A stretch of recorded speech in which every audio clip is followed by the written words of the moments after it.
Шайырбек Ташиев менен үй бүлөлүк катнашыңыз барбы жокпу өзү? Не, как бос катар, катышабыз, эмне болупту? Шайырбек Ташиев менен достук мамилеңиз бар деп угабыз да, ошол чынбы, жалганбы? Бөлүк катнаш меникеби? Ооба. Бар. Бекмырза Эргешевдин штабында жүрөт деген сөздөн улам. Штабка барып, штабка шайлоого иштеп андай нерсе жок.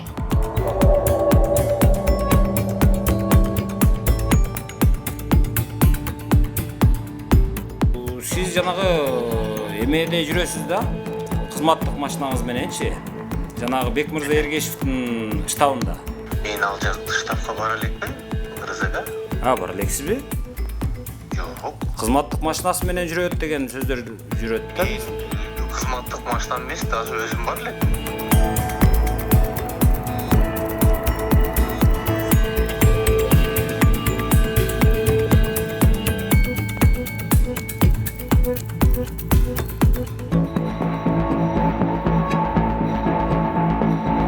Бекмырза Эргешевдин өзүнүн буга чейин иштеген жанагы Ош жылуулук башкармалыгынын кызматкерлеринин бир тең жарымында эле ушул жерге келип атат.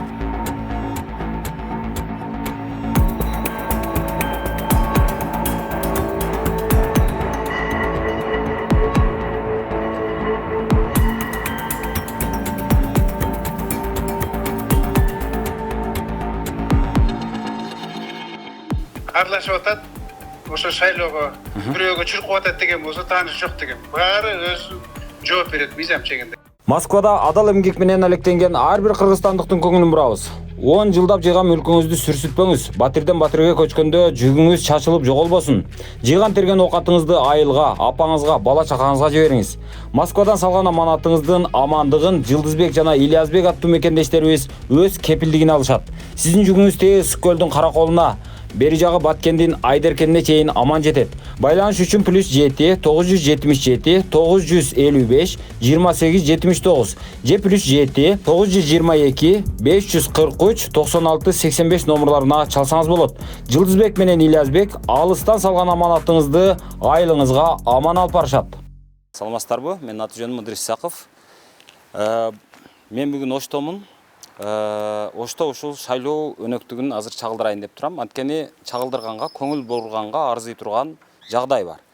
Дегеним, Ошто азыр бир кандидат өзгөчө болуп атат. Мына ошол өзгөчө кандидат тууралуу сөз болот. Анткени өзгөчө кандидатыбыз жанагы улуттук коопсуздук кызматынын төрагасы Камчыбек Ташиевдин бир тууган иниси Шайырбек Ташиев менен үй бүлөлүк катнашы бар, достугу бар. Анан ал достугуну жашырбаган талапкер. Мына ошондуктан биз ушул талапкердин баягы штабын адеп оромоттоп, көзөмөлдөп, байкоо салып турганбыз. Бир нече күндөн бери ушул жерге келгенмин.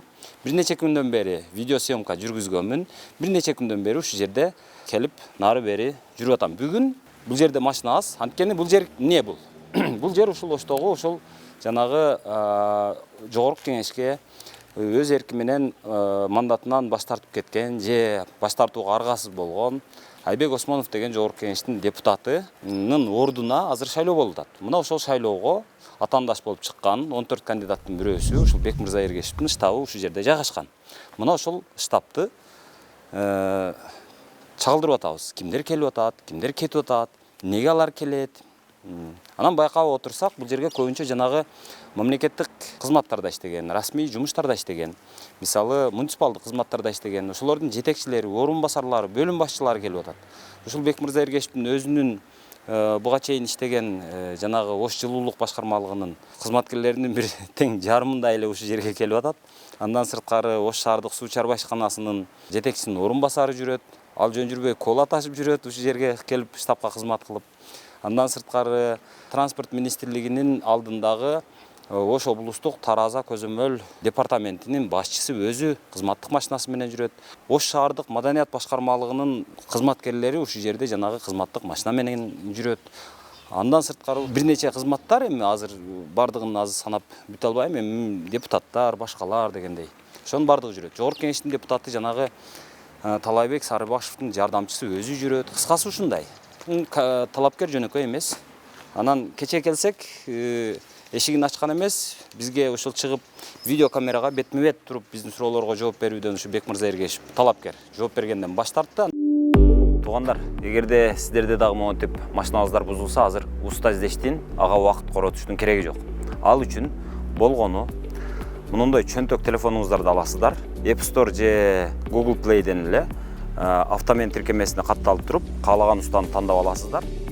Эгерде сиздер дарбаза курдурабыз десеңиздер, же болбосо эшиктин алдына ферма жасатабыз десеңиздер, анда кайра эле ошол App Store же Google Play аркылуу ширетме тиркемесине киресиздер. Кирип каалаган ширетүүчүнү өзүңүздөр тандап аласыздар. Тандап алып чакырсаңыздар өздөрү келип ишиңиздерди бүтүрүп берет. Мурдагыдай туугандардан, тааныштардан ширетүүчү издештин азыр кереги жок. Мен азыр бул талапкерлердин баягы буга чейинки иштери, буга чейинки баягы жегендери, ичкендери, мыйзамсыз иштери жана башкалары жөнүндө такыр сөз кылбаймын. Анткени эми катталды, макул эми болуптур. Бирок мен азыр сөз кылам деген нерсе азыркы ошол бир фаворит деп таанылып аткан, өтөт деп аткан кандидаттын айланасындагы сөздөр. Ал ушул Бекмырза Эргешев. Бекмырза Эргешев өзү Алай районунда туулган. Имиш деңгээлинде сөздөр бар. Буга чейин ошол Баңгизат менен кармалып, Жалал Абадта 1,5 жыл ушу колонияда отуруп чыккан деген сөздөр бар. Бирок мен аны текшерип таппай койдум. Ачыгын айтышым керек. Анан өзүнөн сурасам, акталганмын дедиби, эсимде жок, ушундай бир сөздөр болгон. Акталган ал ушундай деген. Ошондой. Андан кийин бул бир нече жолу Ош шаардык кеңешинде депутат болгон. Ошто буга чейин ушундай жетекчилик кызматтарда иштеген. Ар жерде жанагы жолдордун жол белгилерин орнотуучу мекемеде, анан дагы кайсы окшогон муниципалдык кызматтарда жетекчилик кызматтарда иштеген. Акыркысы ушул Оштогу Ош жылуулук камсыздоо ишканасынын жетекчиси болуп турган. Мунун кайман аты Каратис. Мына ошол бүгүн Каратистин азыркы ошо шайлоого кантип аттанып аткандыгы жөнүндө сөз кылып берейин деп турам. Өзү негизи мындай. Ал киши ошол Бекмырза Эргешев 1974 жылы төрөлгөн. Азыр 50 жашта. Эч качан бизнес менен алектенген эмес. Аялы жанагы бала бакчаны башкарат, өзү ушу жылуулукту башкарат. Ошентип эки ушул бюджеттик мекеменин жетекчиси болуп иштешет. Бирок Оштогу атактуу байлардын бири деп саналат, таасирдүү. Буга чейин Ош шаарына ким мэр болуп келсе, ошонун тарапташы болуп, ким мэр болуп турса, ошонун жактоочусу, жан жөөкөрү болуп таанылган инсан. Эч качан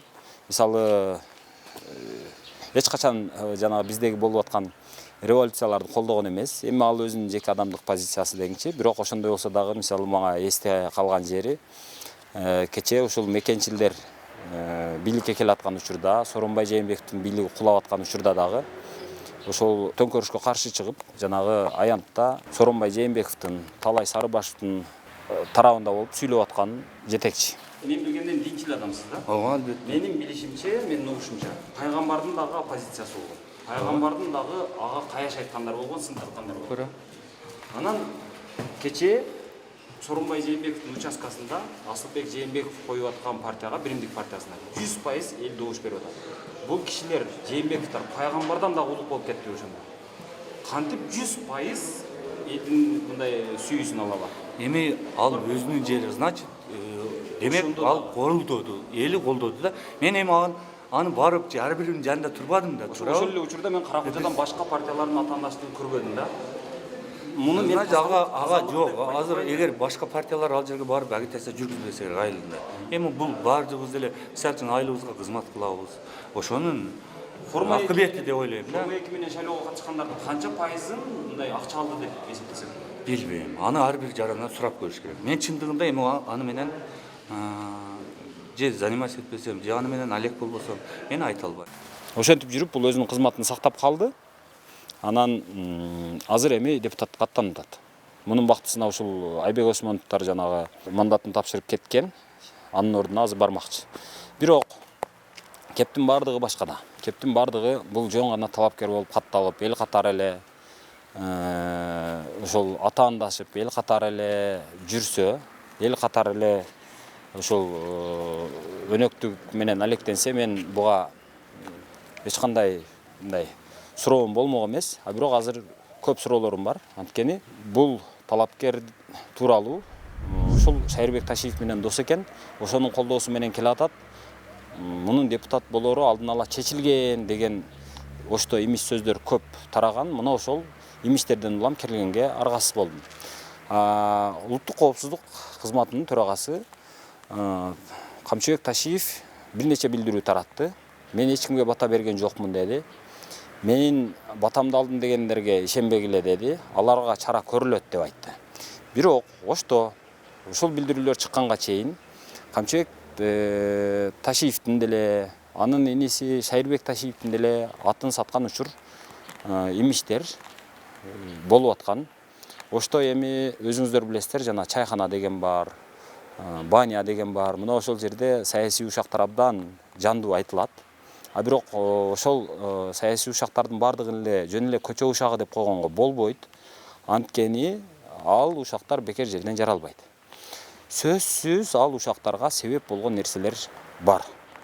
Анан башында ушундай сөздөр чыгып аткан. Ушул Бекмырза Эргешев Камчыбек Ташиевдин батасын алып келиптир, ал өтөт экен, тиги бу деп. Анан көбү ишенди, көбү ишенген жок. Ошонун катарында мен деле ишенген жокмун. А бирок азыр мынау жерде ушул кандидаттын короосунун штабынын алдында, короосунда ушул муниципалдык кызматтын жетекчилери шагырап ушул жерде жүргөнүнө караганда ал сөз чын. Ал сөз чын. Чындыгы бар экен деп калдым. Кандай, жакшысызбы? Алло.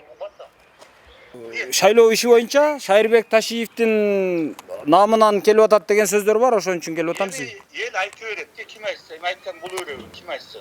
Айтып берет алганда. Мен шайлоого кетип атам. Башка эч нерсе жок бул жерде. Болгону шайлоого кетип атам. Эл айтып берет, ар маселе ошондо бул өрөбү. Андай болбойт, туура айтып атасыз. А бирок ошол эле учурда жанагы жалаң сизди колдогондор жана муниципалдык кызматтын жетекчилери болуп атпайбы? Анан мен иштегеним күнөөлүү, келип колдоду деп айтып берет. Азыр мисалы үчүн соц тармакта ар кандай сөздөр жүрөт да. Эми баарын ол качеtsiz кетти. Бул шайлоо болуп келген боло берет, айтып келген айта берет. Эгер ар бирине көңүл бурсак, анда башкача болот го. Эң негизгиси жыйынтык. Ар ким өз, мен мисалы үчүн бүгүнкү чейин толук эл менен жолугушуп өзүм ишимди кылып келатам. Ооба. Башка эч кандай. Туура, бирок эл байлап ушундай чыктым, болду, шайлоого катышам. Эгер элдин колдоосуна ээ болуп калсам, болом. Эгер элдер башканы колдосо, алар болот. Жок, азыр эми сиз жакшы билесиз да шайлоодо кандай уюштурулушунчу. Эми көп жерге катышып жүргөз. Маселе жанагы шайлоону уюштурууда. Бирок уюштуруу үчүн ресурс керек. Ал жөн эле акча менен эле чечилип калбайт. Аны сиз жакшы билесиз.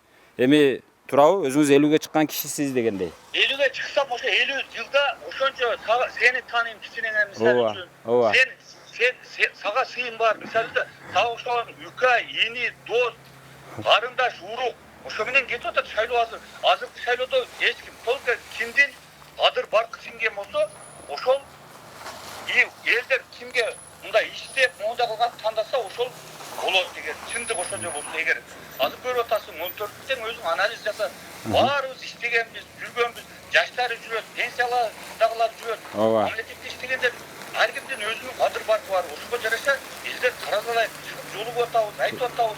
Азыр бул шайлоо мындай таралуу, Ооба. Туура айтып атасыз. Туура айтып атасыз. Программаларды шайлоосу, максат, идеяларды ошондо айтып кетти. Ооба. Албатта тескерисинде жазса, болобу, жазбаса жок. Ооба, ооба. Ооба. Эми бир жок максатым эмне? Ошол эле же башка? Максат жок, өзү жок, Шайырбек Ташиев менен үй бүлөлүк катнашыңыз барбы, жокпу өзү? Эмне как дос катары катышабыз, эмне болот? Ошол. Азыр ошону билейин деп атканмын. Жок, ошол эле, бирок ошол эле учурда азыр сиздин шайлоо штабыңызга эмне үчүн жалаң баягы кызматтагылар келип атат? Мисалы жанагы Бакай деген келип атат. Ал кызматтык машинасын жанагы транспорт министрлигинин жанагы Тараза департаментинде иштеген. Мени кара, бир вот мисалы үчүн мен кайсы партиядан экенин мурун койгонумду билесиң да? Азыр эми андай принциптер иштебейт да, биз билебиз, байракты алмаштыра беребиз го, билесиз го аны.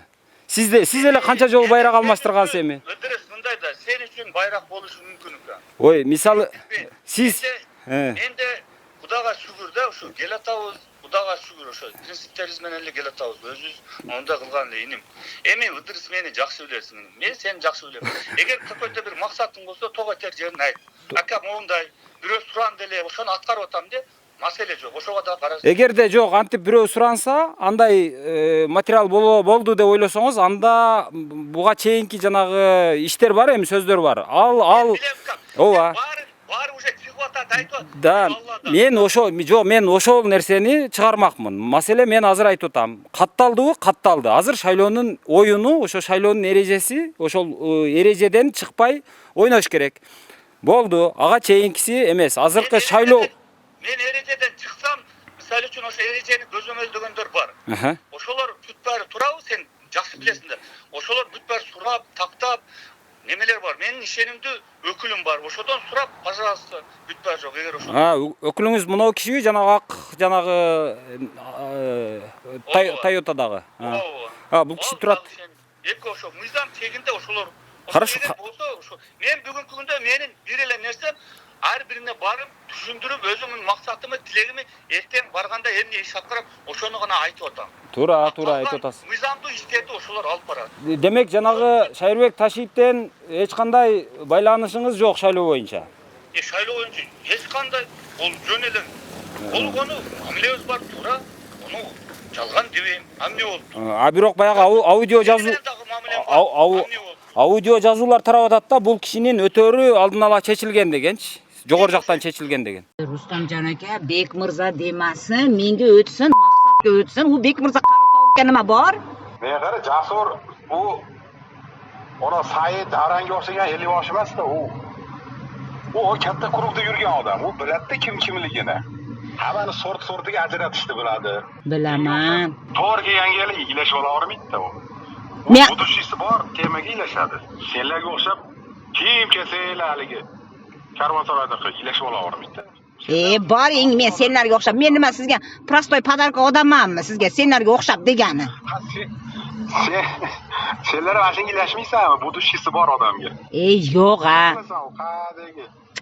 U Bek mirza menga, u Bek mirza u Ra'noni qo'ltiqlab yurgan Bek mirza. Unga men nima ilashaman? Unga u qartog'di. Menga nima keragi bor? Bu dushi mana yoshlarning qo'lida bo'lgandan keyin men mana maqsad tanladim-da. Menga nima u Bek sen ishini qila oladi. Unga problema yo'q. Sen unga mishat qilmaysanmi? Senga u mishat qilmaydi, bo'ldi. Shu men mahallamga kelmasin, Jasur Mahmudovga aytib qo'y, Aynura sendan xafa bo'ladi, kelma mahallasiga deng.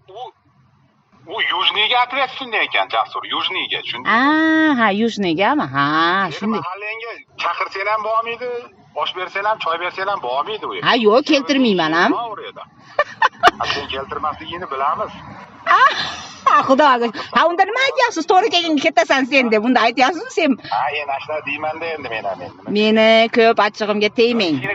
Pulini oladi, hech problema. Yo'q, u gap, yo'q, u pulini yo'q, unaqa qila olmayman. Men pulini olib, undan pulini olib, unda harom bo'lib qoladi-yu. Prosta men sizga aytganim, Jasur aka nimaga unday qildi? Nimaga Bek mirza qari tovuqqa ilashdi deyapman-da.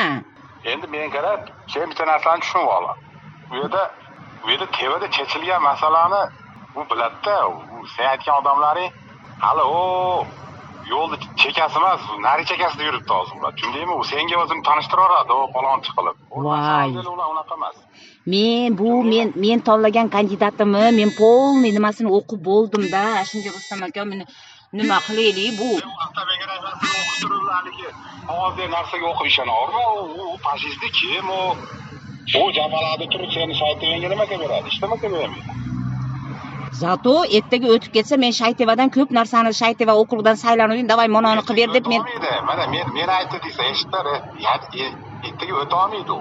U ham o'ta olmaydi, boshqasi ham o'ta olmaydi. Bek mirza o'tadi, baribir stavkasiga qo'yilgan. Voy, yetim. Rustam aka bo'ldi, meni настроениямni tushunmang, hayit kuni. Men настроениямni tushunmang. Короче, bo'ldi, men senga qanaqanday aytyapman, olisham. Men senga bu tema boshlanmay turib aytganman, mana Bek mirza nominatning kandidat tashi deganman. Gulnor opam ikkovimizga siz haligida nimadan chiqib ketayotganda aytgansiz. Sabraniyadan nimadan? Gap esingda qoluvdimi? Qolgan, lekin bu o'tadimi, o'tmaydimi? Bu o'tmaydi-da, bu уже bo'ldi-da, u yerda hamma yoshlar u. Qachon yo'q, u nima? U pensioner ekan. Ham bizdan ko'rilib oladi, bizdan 2 yosh katta. Nechinchi yil unda u Bekmirzaingiz? 74 ayol Bekmirza. Bo'pti, 74lar o'sha qaridi-da. Bo'pti, Rustam aka, men настроением tushdi, xullas ham men siz bilan ertaga. Men qil deyapsan, shuniga ayt. Yaxshi, men sizga Kim audio, kim? Мисалы бирөө сүйлөп атат, Рустам деген бирөө Айнура дегенге чалып атат. Ал жана Жасурдун атынан чалып атат. Ал жазууну угуз десеңиз угузуп деле коймокмун. Пожалуйста.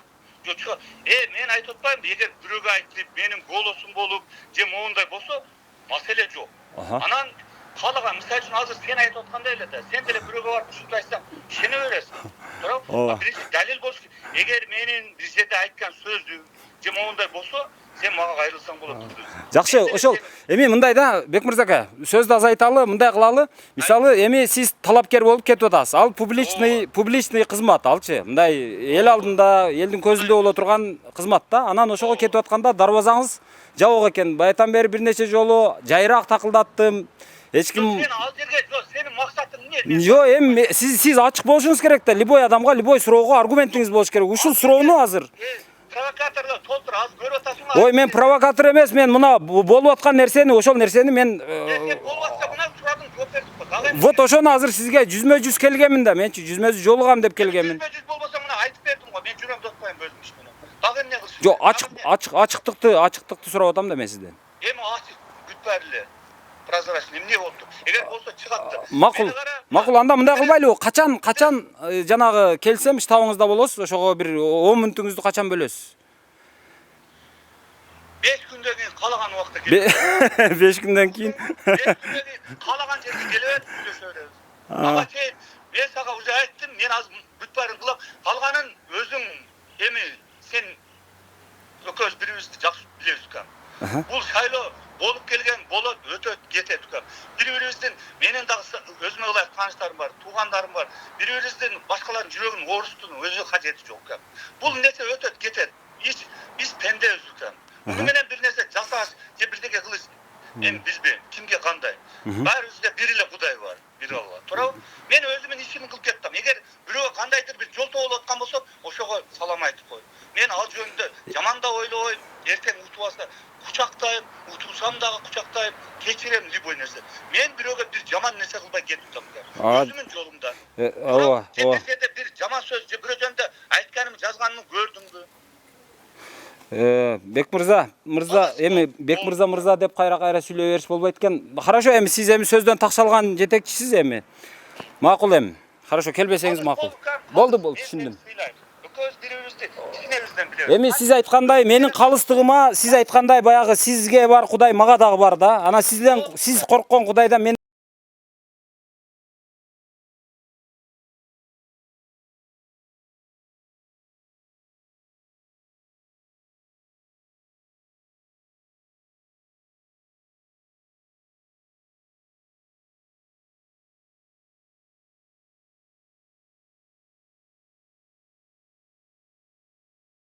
келе турган болсом азыр, сиз далилиң жок, неге келдиң демексиз да. Ошого окшогон нерсе. Ошон үчүн бардык нерсенин эрежеси бар. Оюндун мындай шарты болот. Ошол шарт боюнча мен мына жакта турдум, далилди таптым, анан кийин келип атам алдыңызга. Азаматсың, аябай жакшы аткарыптың. Пожалуйста, айтыңыз, юристтер бар. Мени 4 күн менин тыйчым албай тур, мен шайлоону өткөзүп алайын, менин маанайымды да бузбай тур. Анан кийин каалаганыңды кыла бер. Жок, эми ал нерсеге эле сиздин маанайыңыз бузулгудай, мен сизди мазактабайм, сизге жаман сөз айтпайм, сизди сөкпөйм, бирдемеге айыптабайм. Сизден болгону ошол жанагы таасириңиз жөнүндө сурайын деген гана сөз. Себеби бул жерде Бекмырза мындай да, бул жерде бардыгыбыздын айлыгыбыздын эсебинен сиз айлык алып отура турган жерге кетип атасыз. Сиз ошон үчүн азыр мен дагы салык төлөөчү катары сизге суроом бар да, ошол сиз кандай ак барып атасызбы, таза барып атасызбы деген суроо. Ал менин жарандыктагы милдетим. Ошон үчүн мага дагы жооп берүүгө сиз өзү негизи мындай алганда милдетиңиз. Шайлоочуңуз болбосом дагы. Мен эми шаарда иштеймин, салыкты шаарга төгөмүн, а бирок райондо катталганмын. Маселе эми анда эмес. Жаран катары мен суроо алгым келет, ошол суроого жооп алгым келет. Эми демек сиз азыр жогорку кеңешке депутат болуп кетип аткан адам катары, менин эсебимден, менин акымды жей турган адам катары, менин суроолорума жооп бергенге милдеттүүсүз деп ойлойм да. Себеби ал жерде сизге эч ким акча бербейт. Акчаны мен беремин. Мындай алганда менин төккөн салыгымдын эсебинен сиз айлык аласыз. Эгерде баягы уурдап эле жебесеңиз. Ошон үчүн ал жерге кетип аткан адамга менин суроо бергенге акым бар деп келип атам. Суроого жооп бердим окшойт. Эми бердиңиз, болду. Эми мени канааттандырган жок, эми болду, макул. Рахмат ушунусун. Мен Бириле десе, сага мен суроо бар, эгер макул десеңиз. Обо, ушул сурооңузду дебат кыласызбы, кандай кыласыз? Жолугуп эле мына камеранын алдында айтып берип койсоңуз болот. Жок, мен кара. Азыр ансыз деле жазылып атат ушул нерсе. Сәл экөөбүз жаш, мына биринчи тратурларды Обо. айтканыңыздан баштаганбыз. Эсиңизде барбы? Ооба. Мен анда спортсмен элем. Кудайга шүгүр, спорт тармагында жүрдүм мына. Чарба жаатында 28 жылдык стажым менен кетип атам менен. Айтып атпаймынбы? Ага туттум, сагышкан энелерим бар, үлкелерим бүт бар. Кудайга шүгүр. Ош шаарында 33 жыл жашаптым. Ар кандай тармакта иштептим. Ошо миң деген спортчулар чыгардым. Арасынан мыктылары чыкты. Эми ошонун мөмөсү болгону мына 50 жаш болуп атат. Кудай буйрса. 27-ге чыкканда 50 юбилей болуп атат. Баары Алладан. Бул ошонун мөмөсү деп ойлойм. Эгер ийгиликке жетишсе. Албетте азыр баары аракет кылып атат. Болгону ушул эле. Анан эми азыр элдер ар кандай, конечно, бүт бар. Эми сен журналистсиң, мыктысың, баарын билесиң. Өзүң бүт баарын өзүң айтып атасың. Туура, сенин акың бар. Мен да жооп берип атам. Колуман келишчейиним турам. Айттым, жооп бердим. Мен ойлойм, мен эгер тааныбай, мен сага өгөй, же болбосо биринчи жолу көрүп, же мен жөнүндө маалыматың жок болсо, анда башка кеп эле. Ошого мен ойлойм, бири-бирибизди аябай, мен сени сыйлайм, туура түшүнөсүң. 5 күн ошол жерде менин өкүлдөрүм бар, сүйлөшүп, маселе жок. Кийин үкем отуруп алып, каалаган жерде канча болсун сени менен сүйлөшкөнгө даярмын. Бүгүнкү күндө ушу мен даярланайын, мына мен эми шайлоочулар менен көбүрөөк жүргөнгө мүмкүнчүлүк берип, ошо сураныч. Саламатта бол иним. Рахмат. Рахмат, ийгилик. Рахмат. Ийгилик. Макул. Макул. Assalomu alaykum, qandaysiz? Yaxshimi? Tinchmi? Nele to'polamiz? Yo'q, to'polami yo'q эле. Men o'zi so'zni ochiqni aytayin, endi men bayag'i ko'chadagi so'z менен quruq эле мындай kelgенди жаман көрөм. Ошон үчүн машинаны бул жака коюп дегендей байкоо салып отурдум бир нече күндөн бери. Анан сиздин машинаңызды көрүп аттым, бирок сиздин өзүңүздү эч тааный албай койдум. Бул ким, каяктан келген деп. Мен вообще тааныбай жүргөн биз чеке жакта эле. Бирок сиз жөнүндө баягы эме алдым, жалаң баягы Келдибековго тиешелүү көмүркен, ошого окшогон маселелерди иштеп жүргөн киши экен деп маалымат алдым. Жок, азыр сиздин бул жерде иштеп атканыңыз штабты сиз башкарып атат окшойсуз. Анан ал жерден эч кандай мен мыйзамсыз эч нерсе көргөн жокмун. Маселе жок. Бирок жок, мен өзүнө суроом бар эле. Ошол бул баягы Ташиевдин атын сатып атат деген сөз болуп атат да. Же Ташиевдин жанагы батасын алып келдим деген сөз жүрөт депчи. Мындай да дурус. Андай боюнча мына кара судагы 3-4 кандидаттарды 2-3 кандидат алынып турго. Аяктан батасын алып келип атат. Эми бул сөз бардык жерде компромат дейт, мындайдычы. Таштайт атайлап. Бирөө ыргытышы мүмкүн, эми шайлоонун шайтан оюну деген ушундай да. Анан эми бирөөнүн сөзүнө ишенип туруп батасын алып келип, же сен уктуңбу, окшогон сөздөрдү. Мага бир аудио эме келди, жазуу келип түштү. Анан ал жерде аны монтаждаганды оңой да. Анан азыр өзүң как ушул немеде журналист катары туура монтаждап койсо болот. Азыр деле президенттин өзү такталбаган маалыматты чыгарган дагы туура эмес. Бул өзүчө такталбаган маалыматты чыгарыш дагы туура эмес. Жок, маселе анда эмес. Азыр эми мен башка мына шайлоо боюнча дагы эмне сураң бар? Шайлоо боюнча ошол азыр сиздер просто баягы менен документ менен отуруп мен вообще макул, сиздер кантип таасир этип атасыздар дейм да. Сиздерге келип аткан адамдарды карасам жалаң эле баягы муниципалдык кызматтын дээрлик жетекчилери да. Мен муниципалдык кызматтын дээрлик жетекчиси кимдерди көрдүңүз ушул жерде? Мисалы, Талантбек Байкишиевди көрдүм. Ал ушул жерде Кока-Кола ташып жүрөт. Ал ким ал? Таза суунун жанагы орун басары, жетекчисинин орун басары. Мен мисалы жана кишини көрө элекмин. Бакай деген жүрөт. Бакай Жакупов экен, баягы транспорт министрлигинин Ош башкармалыгы боюнча департаменттин башчысы. Башкарма Ош шаарына карайбы? Ош облустукко дейм, ал жанагы Тараза боюнча. Эми сыртында да. Эми сыртында немеси жок, таасири жок да. Эгер келсе келгендир, сен деле тааныштарың бар. Кызматтык машина менен келип атат. Сен да тааныштарың бар, жумушуң болсо, сага деле тааныштарың келип, салам алейкум, кандайсың? Дезолуң жакшыбы же той кылып атсаң, сурап келсе жаманбы? Бирөө. Шайлоо малында сурап келгени Жок, эми шайлоо маалында келсе келгендир. Мен аны келди же келбеди деп мен айта албайм. Мүмкүн бардыр. Бирөө келсе кандайсыз, дезолуң жакшыбы, ийгилик каалайм деп келсе келип аткандыр. Аны бирөө бир нерсе дей албайт да. Мен мисалы үчүн өзүм көзүм менен көргөн жокмун ал адамды. Анан эми Бирок эми сиз мына жашыңыз бир топко барып калыптыр, эми сиз түшүнөсүз эми. Буга чейин деле мындай жаман эмес кызматтарды кылып келипсиз эми. Бул баягы ушундай шайлоо маалында ошого окшогон нерселер болот. Ошон үчүн ассаламу алейкум деп телефон чалып, биз сизге тилектешпиз, ийгилик каалайбыз, мен тууган уруктарыма айтып коем деген деп деле коет да. Мен тынчыраак бул жерде кызматтагы адамга туура келбейт эми деп этика деген бар, кызматтык, мыйзам деген бар. Ошонун бардыгын айланып өтүп атпайбы? Оштук, тууганчылык, жердешчилик деген сөз бар. Мен бардыгын анан эме келип кой, көңүлүнө жакын барып койбосом, көңүлү капа болуп калат деп келиши мүмкүн. Көчөдө жолугушу мүмкүн, бул жерге келиши мүмкүн. Керек болсо, салым болсун деп туруп бир 5000-10 000 сомду ыргытып койгонго дагы шайлоо фондуна мыйзам жол берет. Антип койсо дагы болмок. Эмне үчүн алар келип атат бул жерге? Аларды көргөн жокмун. Не таасир, не күч таасир. Эгер мени менен жетелешип келгенин көргөн болсоң, анда айт. Эмдээлик жетелешип жүрдү десек деле болот. Эми бир дарбазага кирип аткандан кийин бардыгы. Мен көрө элекмин. Дагы. Жок, эми штаб башчысы болсоңуз кандай көрбөйсүз? Сиз өзүңүз иштешип аткан адамдар менен. Мен мындай да, Ошкага барам, банкка барам. Биз официальный документтер менен иштейбиз да. Анан кийин мен может көрбөй калгандырмын, может байкабай калгандырмын, может келбегендир алар. Эми каяктан билебиз аны? Сиз өзүңүз эмненин негизинде колдоп атасыз бул кишиге? Жердешчиликпи же кандай? Же Ахматбек Келдибековдун поручениясы болдубу? Суранычы же сен кызык суроо бердиң. Адамда биринчиден симпатия деген бар. Өзүңүздүн жеке. Анан экинчиден биз канча жылдан бери катташыбыз бар. Доссуздар. Ага дос, ини дос болуп, үчүнчүдөн бир жерде турабыз. Анан ошол эле. Жакшы экен, анда дос болсоңуз жакшы билсеңиз керек. Бул кишинин жанагы буга чейин баягы кызматтан алынып калбады беле бир катар. Алынганда бир күн өтпөй кайрадан кызматына кайра ордуна отурду да.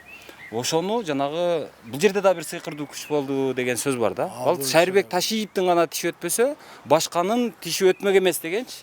Болбосо кызматтан бир президенттин өзүнүн суранычы менен келип ошко мэр болдум деген адам өзү кызматтан алып туруп, мындай алганда түү деп туруп түкүргөнүн кайра өзүнүн түкүргөнүн өзү жуткандай болду да. Ошолор өздөрү айтып берсе керек. Ошого сиз эми досу катары сурап атам да? Жок, ал боюнча бизде эми достчулукта иш менен дос аралашпайт. Аралашып атпайсыздарбы азыр? Жок, бул саясатка жардам. Саясатка кетип аткан адам катары. Жумушка эч ким аралашканга акысы жок. Акысы жок, билем, бирок сиз уксаңыз керек, билсеңиз керек. Жок, андай уккан жокпуз. Сурабайбыз дагы, аралашпайбыз дагы. Кызматтан кетип бир күндүн ичинде кайрадан келип калган бул эмне болот? Дос, эмне карамат болуп кетти бу деп. Андайга биз аралашпайбыз. Сурабайбыз дагы, кызыкпайбыз дагы. Бардык Алладан эми аны кандай болду, аны өздөрү билет. Койгон адамдан сура, барып өздөрүнөн сурабайсың. Өзү негизи булардын достугунан кабарыңыз барбы, жокпу? Жок. Ташиев менен достугунан. Мен андай билбейм. Берки Замир мененчи? Жанагы мындай да. Мына жерде ким эле жанагы? Ыдырыс, сенин өзүң мындай да 4-5 кругуң болот. Бул достор менен отдельно, бул достор менен отдельно. Мен биздики отдельно. Эми ал достордун арасында кандай немеси бар, мен аны билбейм. Жердеш катары деле билсеңиз керек. Ал деле сиздин эме жердешиңиз экен да мындай алганда, Замир деле. Кайсы жерден? Алайдан.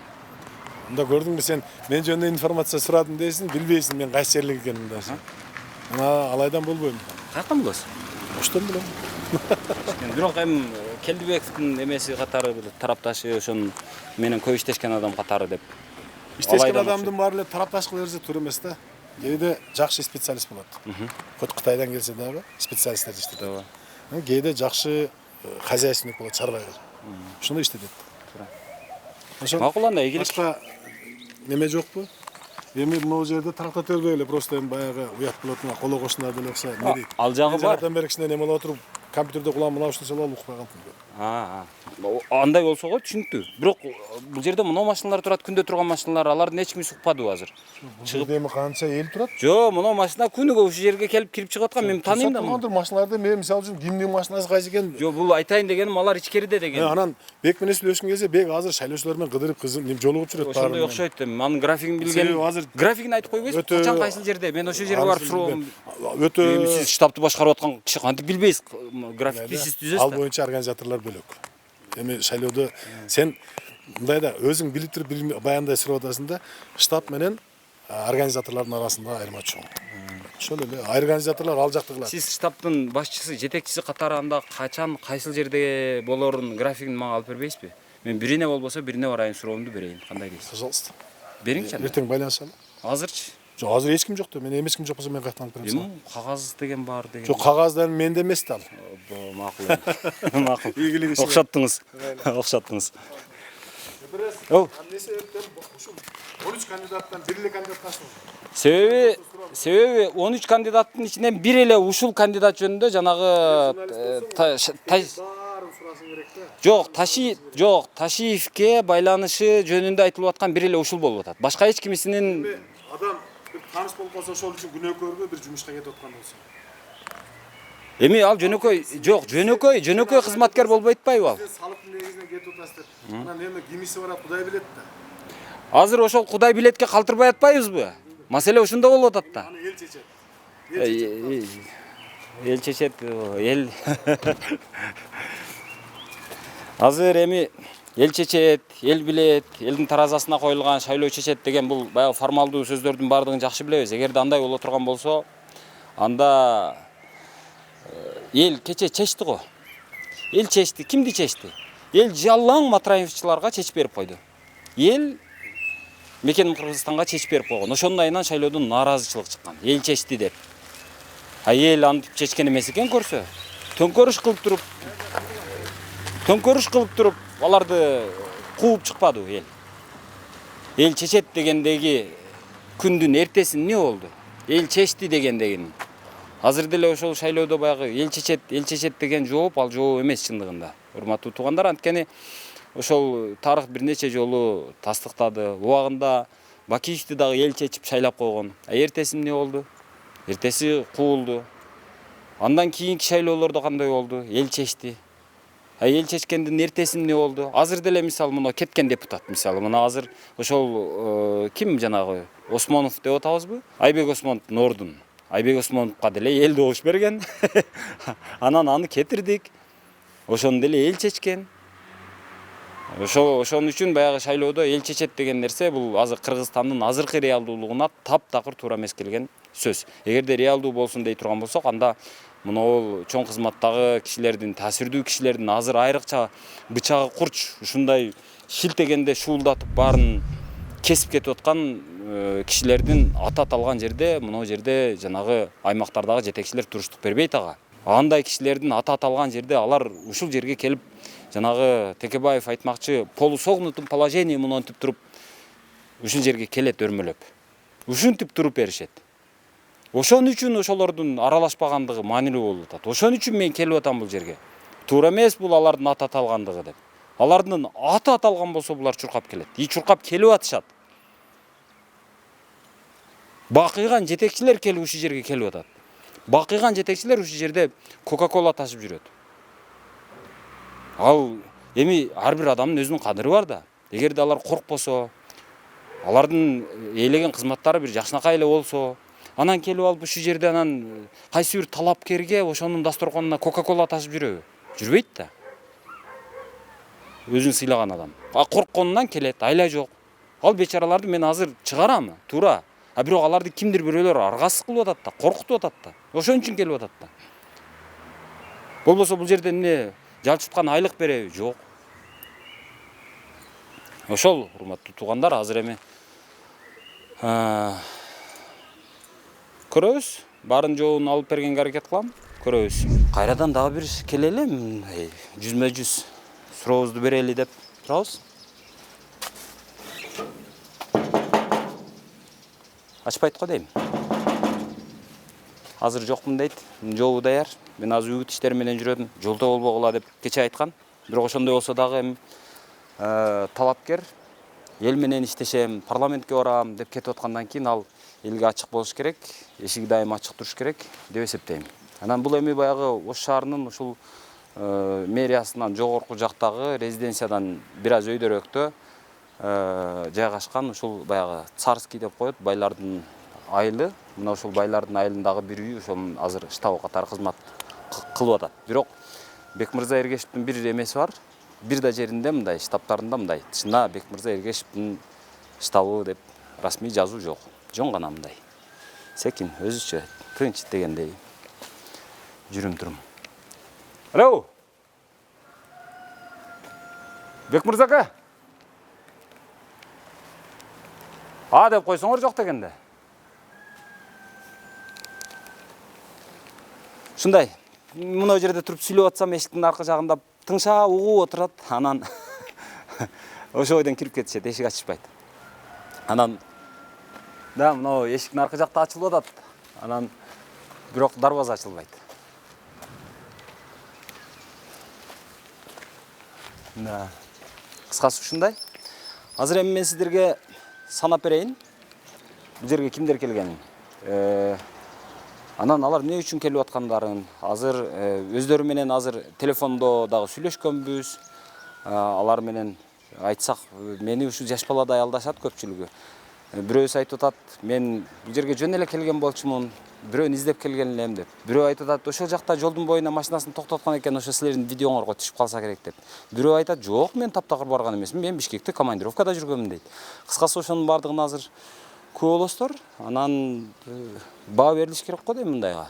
Эмне үчүн ошол шайлоо жанагы эл чечет дегенден кийин элдин өзүнө эле коюп берип коелду. Анан бүтүндөй баягы административдик ресурстун баарын колдонуп, бул жакта жанагы муниципалдык кызматтын жетекчилери, башкалары бардыгы өзүнүн баягы тууган, урук, дос, тааныш, жоро, жолдоштордун бардыгын ушу жерге алып келип жаздырып, мен паланча адамым бар, мен пустанча адамым бар дедиртип атат да, деген үчүн келет да, болбосо булар неге келмек эле.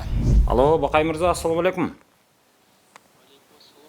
Кандай иштериңиз жакшыбы? Жакшы, рахмат, Кудайга шүгүр. Менин атым Ыдырыс, фамилиям Исаков. Отам сизде.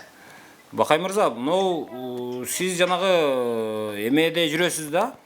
Кызматтык машинаңыз мененчи? Жанагы Бекмырза Эргешевдин штабында. Анан Бекмырза Эргешев. ооба, ошол эмненин негизинде жүрөсүз ошол штабта? Мен ал жакты штабка бара элекмин, Ыдырыс ага. Бар элексизби? Жок. Кызматтык машинасы менен жүрөт деген сөздөр жүрөт да. Мен кызматтык машинам эмес, азыр өзүм бар элекмин. Сиз өзүңүз мына транспорт министрлигинин алдында департаментти башкарасыз да, туурабы ошту? Ооба. Отпускада эмессиз, туурабы? Отпускада эмесмин. Отпускада болбосоңуз, бирок мен кече көрүп атам, жанагы эме кызматтык машинаңыз менен ошол жерде жүрдүңүз да? Жок. Мен өзүм, сиз кайсы күнү көрдүңүз? Бир 2-3 күн мурун болсо керек. Жок, мен кече күнү келдим Бишкектен. Бишкекте 3-4 күн жүрдүм, ал жакта барбадым. Демек, ал жерде сиздин эч кандай тиешеңиз жок, сизди эч кандай суранышып? Жок. Кандай тиешем жок. Улан Примов сураныбы же башка болдубу? Биз ошону билели дедик эле да? Жок. Мен өзү шайлоого башынан эле айтканмын. Аралашпайм деп. Мен мамлекеттик кызматкермин. Мен эми шаардык кеңештерде депутатмын да. Ооба. Жок, депутат катары маселе жок, бирок мен кызматкер катары эме кылдым да. Эми депутат баягы эркин адам. Менден ошондой сураныш болду да. Карап бериңиз башында. Мен Маматкуловду да жакшы тааныйм, досум болот. Эми Арзыбаев, Бекболот партиялашым болот. Баарынан мен эч мамлекеттик кызматкер болгонун байланыштуу аралаша албайм деп баарына жооп бергем. Демек сизге эч кандай мынау Улан Примов суранган эмес, айткан эмес. Улан Примов менен эч кандай шайлоо боюнча сүйлөшкөн эмес. Түшүнүктүү анда. Рахмат жоң. Ийгилик. Бар болуңуз. Макул. Рахмат сизге. Ош таза суу Горводоканал деп коебуз. Ош таза суу ишканасынын жетекчисинин орун басары, өзү ушу жерде кызмат кылып Кока-кола ташып жүрөт. Бакыйган жетекчи. Алло, ассаламу алейкум. Алейкум ассалам, Ыдырыс, кандайсыз, жакшысызбы? Жакшы, өзүңүз тынчсызбы, кандайсыз? Жакшы, шүгүр. Мен жана эме боюнча чалдым эле. Мынау Бекмырза Эргешевдин штабында жүрөт деген сөздөн улам. Жок, Ыдырыс. Мен жана немеден жакшы болбой калгандан шарасына чыгып кеттим да айылгачы. Ошого анан ошо чалам деп койдум. Түшүндүм. Ошо иштериңиз жакшыбы? Жакшы, рахмат. Ал Бекмырза Эргешевдин эмесинде иштеп атасызбы ошондо штабында? Жок, мен неге иштебей элем? Барып атат деп угуп атам да, барып атасызбы анда анын штабына? Жок, барып атам. Ошо өткөндө бирөөнү издеп ошол жактан неме болуп калдым окшойт, андан кийин ошо бир так негизи ошо штабка барып, штабка шайлоого иштеп андай нерсе жок. Эгер барган болуп калсаңыз, кандай болуп калат анда? Дұрыс айтам, өткенде ошол бирөөнү издеп неме болуп калгандан ошол жактан мындай издеп кайсы деди? Эсине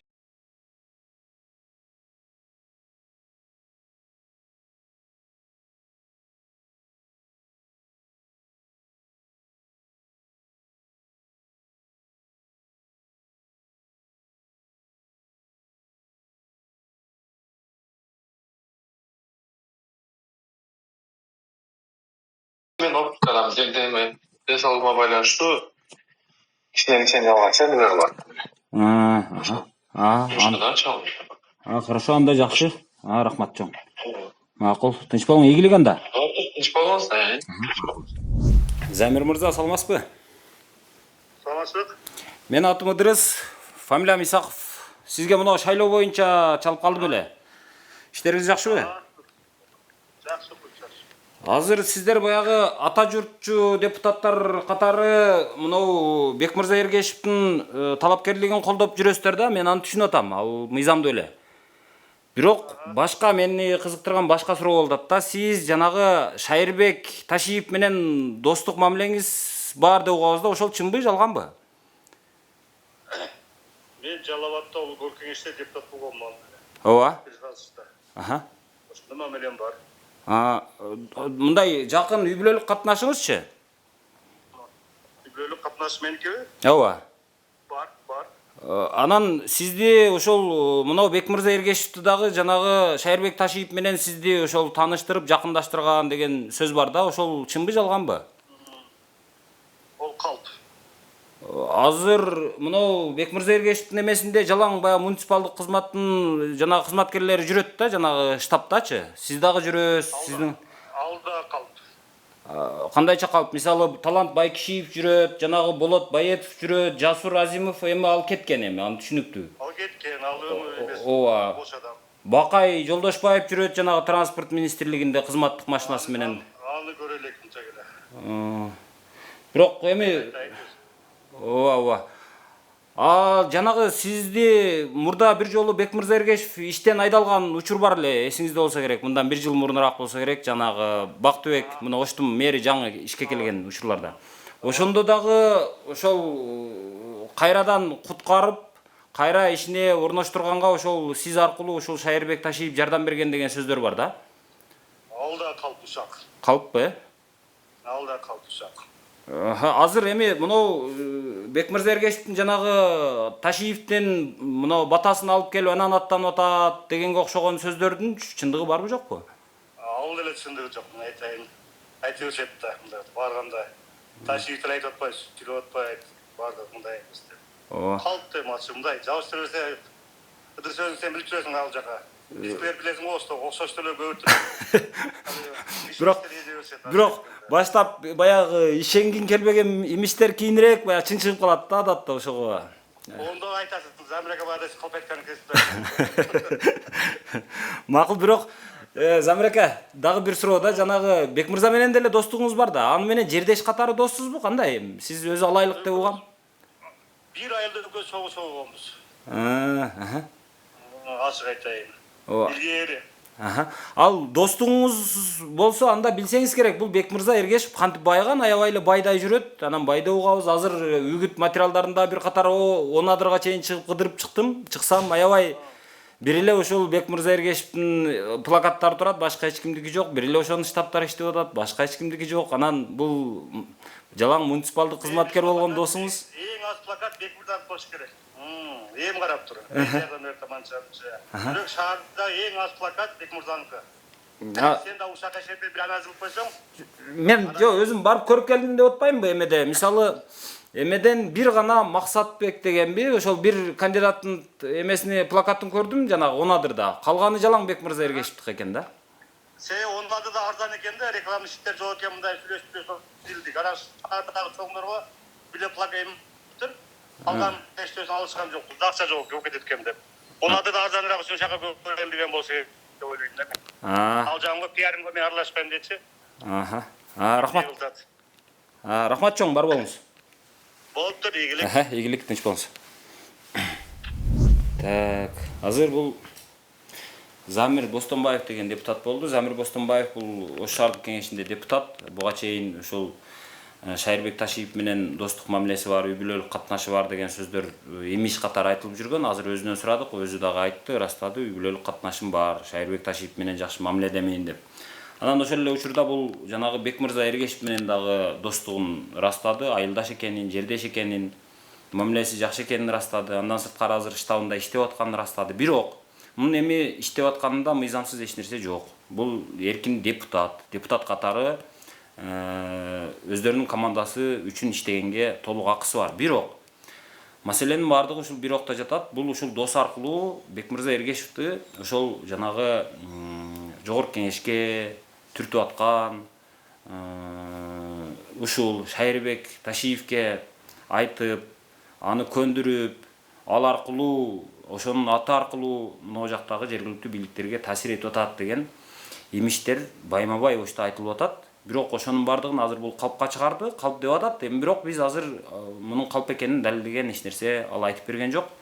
Бирок имиш, оштогу имиштер билесиздер. Ал жөн жерден жаралбайт. Көбүнчө көп убакыт өтпөй эле анын бардыгы чын болуп чыгат. Азыр буга ишенсек ишенели, ишенбесек ишенбей туруп туралы. Урматтуу Камчыбек Ташиев мырза, мына сиз бир нече жолу массалык маалымат каражаттарына чыктыңыз, мен эч бир талапкерге бата берген жокмун дедиңиз. Ошол Ташиев колдоп атат экен деген сөздөргө ишенбегиле дедиңиз, бирок ага карабай ушул жакта эми имиш сөздөр өтө көп айтылып атат. Аны талапкерлер өздөрү дагы айтып атышат айрымдары.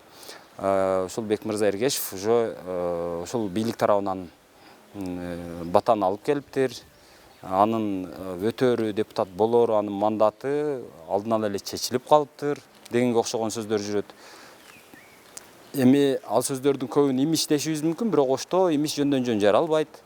Ал жаралган сөздөрдүн сөзсүз түрдө ушундай бир мындай логикалык жок дегенде бир далили болот да. Анан ошон үчүн Ташиев мырзага кайрылат элем. Ушул иниңизди биз түшүнөбүз. Иниңиз жаш, саясатта, айрыкча ордо оюнунда тажрыйбасы жок. Алданып калыш оңой эле. Анткени биздеги бул азыркы сөз болуп аткан талапкерибиз Бекмырза Эргешев бул буга чейин бир Ош шаарында, 2-Борбор деген чоң шаарда бир эмес бир 4-5 мэр менен иштешкен. 4-5 мэрдин отуна күйбөй, суусуна чөкпөй, ошолорду алдай алган адам, ошолордун койнуна кире алган адам. Ал сиздин иниңизди оңой эле алдап койсо керек деп ойлойм. Анткени мунун айылдашы Замир деген депутат бар экен. Санжыра деген кафелери менен аты чыккан. Мына ошол киши азыр Ош шаардык кеңешинде депутат. Ал киши мурда Жалал Абад шаардык кеңешинде депутат болгон экен. Мына ошол Жалал Абад шаардык кеңешинде депутат болуп жүргөн учурда сиздин иниңиз жанагы Шайырбек Ташиев менен дос болуп катташып калган экен.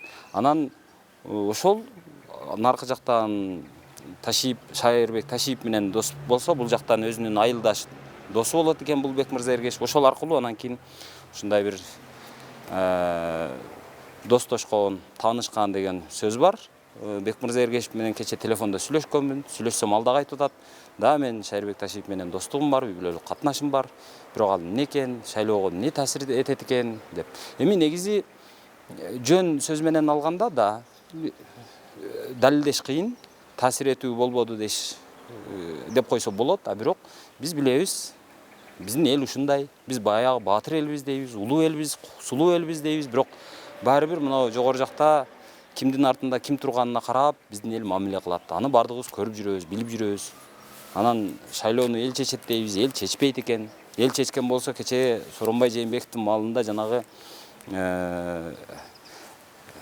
кайсы жанагы Мекеним Кыргызстан деген Райым Матраевдин шайлоосу анда ал өтпөй калыш керек эле.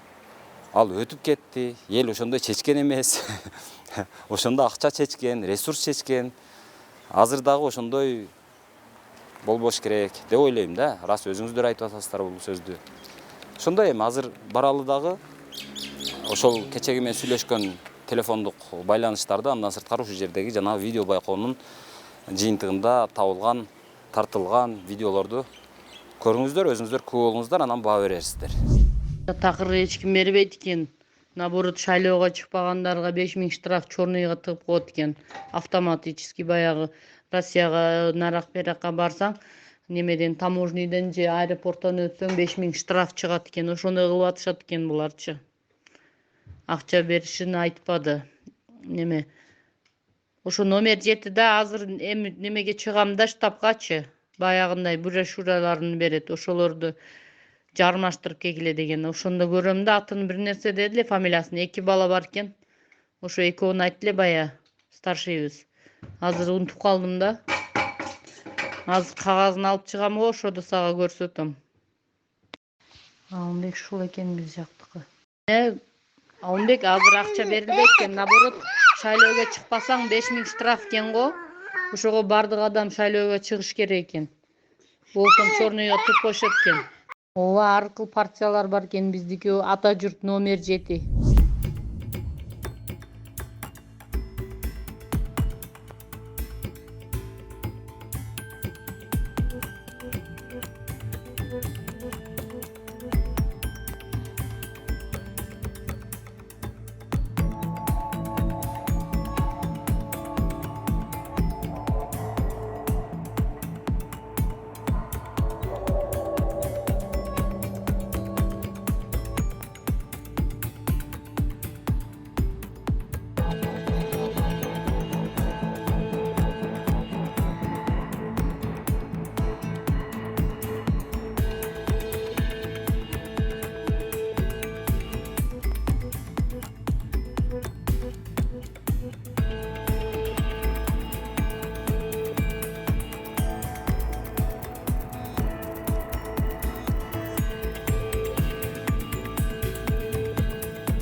Жанагыда бир маалымат чыккан эле. Мына Ош жылуулуктун жетекчиси жанагы Бекмырза Эргешев кызматтан алынды депчи. Анан сиз ошо жаңы келген жылдар эле да? ооба былтыр болуш керек. Анан ошодон кийин эле кайра ордуна коюп койдуңуз да. Анан мен ошол маалда сөз чыкты, жанагы Шайырбек Ташиевдин таасири болду дегенчи. Бирок ал мен ойлодум эле, жанагы бул Бактыбек Жетигенов жанагы президенттин эмесини, одобрениесин алып, өзүнүн сунушу менен келип аткан адам, анан кантип башка бирөөдөн көз каранды болуп калат? Жок, андай болгон эмес. Ал жерде жанагы майда көмүр деп жанагы БР деген көмүр тендер өткөн экен, БР деген көмүр жагылыш керек экен. Анан ошол кезде как раз информация болуп калды. Деги майда көмүр жагылып атат котельнерде депчи. Анан котельнер бар, өзүм барып карагам, барсам ошо майда көмүр аралаш керек БР. Анан эмне бул менен аралаштырып десе, как раз бул жана кайсы бир компаниядан алып туруп көмүр жанагы түшүп кеткен турбайбы порода үстүнөн шахтага. Как раз шахта менен открытый экен. Анан түшүп кетип, как раз информация болгон ошонун астында. Анан ошондон деген анан хорошо, анда комиссия түзөлү. Анан эгерде проблема болсо, анан тааныш жок, жумуштан алынат деп ошондой сөз болгон. Анан кийин комиссия карап, анан тиги ошол компания кат берген. Комиссия изилдегенде. Мына биз ошол кезде биз контракт менен ушул БРди бермекпиз. Ошол кезде жанагы түшүп калып биз бере албай калдык ошол кезде. Азыр тазалагандан кийин анан көмүрдү берип баштайбыз. Жанагы чыгымды ошол кезде бере албай жана майда бар. Ошонун баарын биз төлөп беребиз деп төлөп беришкен. Ошондой болгон да. Ошоңуз. Туура, ал жагы бар. Бирок сиз эми мына баягы аткаруу бийлигинде көп жүргөн эмессиз да эми буга чейин. Анан бирок ОЗП деген нерсе бар да, баягы осенне-зимний подготовка деп, баягы ал сентябрга чейинби? Сентябрдын 30-унда бүтөт да алчы, сентябрдын аягында. Анан ал болбой калды эле, анан баягы ак эле, көк эле, апимдин гүл эле деген шылтоолор ал иштебеш керек эле дейм да ал. Себеби жок, ал мындай болгон. Көмүр ошондо жагылып келген экен, БР деген башына ташып келип. Анан кийин ошол кезде именно моментта информация келип атпайбы? Майда көмүр жагылып атат, котельныйда эмеле жана качегарлар ушинтип айтып атат дегенден, хорошо деп барып, мындай өзүбүз барып текшерип, мен өзүм баргам, атайын бир 2-3 котельный барсам, ошондой экен, аралаштырышыптыр майдасын. Анан айтсам тиги комиссия текшерип баштагандан анан тиги компания ошо так эметип аткан, поставка кылып аткан көмүрдү. Ошолор айтып калды. Ой, кат жазып беришти, чыгым төлөп беребиз, биз ушундай болуп калды. Маселе жок. Эми ал башынан эле андай болуптур. Ошол кезде именно ошол момент информация келгенде ошондон башталды дейт. Анан азыр сиздерге таасир этпей атабы мынау эме талапкериңиздер? Себеби азыр муниципалдык кызматкерлер жалаң эле ошонун штабында сагалап жүрүшөт да, ошол жагына сиз көңүл бөлүп атасызбы? Ооба, мен айткан баарына приказ чыгарган, мисалы биз мэриядан айтылганбыз. Баарына биздин мэриянын службанын, бизге мэрия караштуу бүт кызматкерлер кимис аралаш болсо тарынбасын. Бир 3-4 бөгөр алышты. Мындан кийинкилер жумуштан кетти, тарынбала дедим. Фиксировать этип, фото, видео фиксация болсо, кимиси болбосун, тааныш жок дедим. Арызын жазып кетесиңер деп. Мен ачык айттым. Баарына анткени биз деген шайлоону кагылыш өткөрүш керек, мыйзам чегинде баарын өткөрүш керек. Бул жерде мыйзам бузулбаш керек, эч жака тартылбаш керек. Бизден боло, мисалы, бизден бирөө МАПтын жетекчиси да барып атат, жылуулуктун жетекчиси да барып атат, экөө тең. Азыр мисалы мен мындай болду да, жанагы Шайырбек Ташиевдин досу экен, ошонун таасири менен бул аябай алдыга кетип атат дегенден улам, баягы админ ресурсту колдонуп атат, ошого жетекчилер, жергиликтүү жетекчилер туруштук бербей атат деген сөздөрдөн улам, анан бардым чындап эле. Штабын алдында турдум, видео фиксация кылдым. Ал жерде жанагы сиздердин муниципалдык ишканалардын бири болгон ошол мына таза суунун орун басары жүрөт ошол жерде, ат тезегин кургатпай кайра барып. Анан мынау музыкалык жана эмне деп коет сиздерде, маданият башкармалыгынын служебный машинасы ошол жерде жүрөт кайсы бир кызматкер менен. Маданият башкармалыгы? Ооба, сиздердин маданият башкармалыгы деген бөлүм. Да, Элдиар өзү жок, бирок анын служебный машинасы ошол жерде жүрөт. Жок, эми айырмасы жок, ал өзү болбой, бул служебный машина сен боло болбош керек. Вот ошону айтып атам да, анан ошо андан башка дагы маселелер жүрөт. Азыр мен өзүм тактай алган жокмун, бирок жанагы ош тазалыктын жетекчиси запытныйга жооптуу болуп алыптыр. Анан анча-мынча муниципалдык кызматкерлерден акча чогултуулар болуп атыптыр дегенге окшогон сөздөр жүрүп атат, бирок мен тактай албадым, бирок негизгиси ошол 2-3 жетекчи ушул эмеде жүрөт да азырчы. Ошого сиз кандай? Жок, мындай, бул жерде мен эчкимден ачык эскерткен баарына ачык айтып атам. Эгерде мага факт келсе дедим. фото, видео фиксация же башка иши кылып ушундай аралашып атат. Ошо шайлоого бирөөгө чуркуп атат деген болсо тааныш жок деген. Баары өзү жооп берет мыйзам чегинде. Эч бул жерде маселе жок. Бияката мен ачык айткам. Бизден барабы, каяктан барбасын, кайсы кандидат болбосун. Лилия Таль деген кандидат бар экен. Жалоат деген ал да келип кеткен баягы мага. Ушундай элдер чогулбай атат, мындай маптар бизге мэрия шарт түзүп бербей атат, элди чогултпай атат деген баягы биринчи күн чогулганда кичине элди аспапкан менен чакырып тиешелүү жетекчилерге айткам, бүт обеспечить бергиле, элди чогултуп бергиле, баарын эмне керек болсо ошонун баарын даярдап бергиле деп, анан вроде ал деле айтты. Жакшы эле эми жардам берип атса жакшы. Айттым, мен ага деле айттым, мага бер факты. Пожалуйста, мен баары жооп берет. Кимиси каяка аралашкан болсо, ошо өзүнө жараша жооп да. Рахмат чоң, ийгилиген да. Макул. Рахмат. Ош шаарынын мэри Бактыбек Жетигенов менен азыр сүйлөштүк. Ал киши ошол бардыгына чара көрүлөт деп атат. Эми көрөбүз эми кандай чара көрүлөт, бирок жетекчилердин жүргөндөрү чын. Анан булар жанагы биз эмгек өргүсүнө чыгып алганбыз, анан тиги бул деш мүмкүн. Көрөбүз эми аны. Бирок ошондо дагы азыр бул административдик ресурс болуп эсептелет. Анан эл чечет деп коет. Эл чече турган болсо административдик ошол кызматкерлер, бюджет мекемелердин кызматкерлери анда эмне кылып жүрөт анда? Эл чече турган болсо. Ошолор чечип атпайбы? Ошолор чечпесин, таасир этпесин дегенден улам ушунча мыйзамдар кабыл алынып атат. Жок, айланып өтүп эле кайрадан ошол кызматкерлер ошого окшогон баягы бийликке жакын, бийликтен бир жогору жактан бир жөлөнүүчү, бир таянычы барлар талапкер болсо эле, ошонун этегин тартып эле ошолордун эшигинде сагалап жүрүп калып атышат. Вот ушул. Эми көрөбүз эми жыйынтыгын. Камчыбек ташыйып чыгып, адеп ушул таза шайлоо болсун деп атканы менен дос деп атып, анын энесин азгырып, алдап коюш бул кишилердин колунан келет го дейм да. Анан ушул Камчыбек Ташиев мырзанын көңүлүн ушул факторго бургум келет эле, ошол баягы саясатта мурда кийин жүрбөгөн, анан чоң баягы ордо оюнунда көп тажрыйбасы жок, ийниңиз алданып дагы, ар нерсеге азгырылып дагы, ушуга окшогон нерселерге аралашып, анан аты жаман болуп атабы, же сиздин атыңызды кошуп жаман кылып атабы, ушуга окшогон нерселер, факторлор бар, ошого көңүл бөлсөңүз жакшы болот эле. Эгерде ошол фактор жок болсо, бул башкалардан артыкча эмес эле кадимки эле катардагы талапкер да. Жок, буга карасаң бүт жанагы муниципалдык кызматтын жетекчилери ушул жерде жүрүшөт.